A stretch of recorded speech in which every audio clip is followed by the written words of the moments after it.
ایسی خوشی اس کو کلمہ پڑھ کے ہوئی کہ اس کا نام ہی رکھ دیا گیا شادی.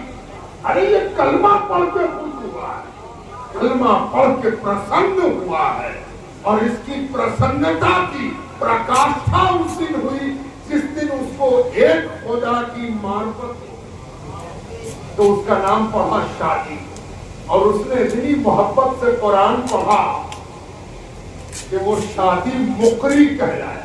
مقری مانے قاری, قاری کو آپ پرانے زمانے میں مقری کہتے ہیں.